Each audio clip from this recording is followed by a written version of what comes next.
Alright, so here I have an adapter.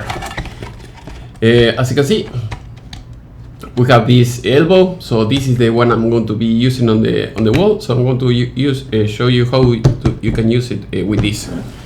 So basically, like I said before, if you see here, this is the part that goes on the wall, and the other part that is magnetic is going to go through, on the side of the dryer. So this, you put it on the wall, and if you have to go straight up, this is what you do.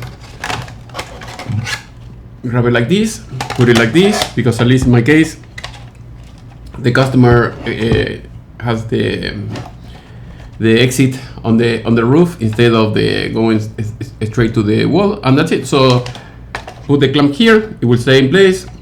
I have to put this on the inside of the wall, or I can put the drywall here. Just put it like this. Put the piece of drywall inside in the area where it goes, and then here the ductwork. We should be good. So that is how you can use this elbow. If you have any question, let me know, section below. And if you want to keep learning, go to the playlist. I have all my videos organized by topics.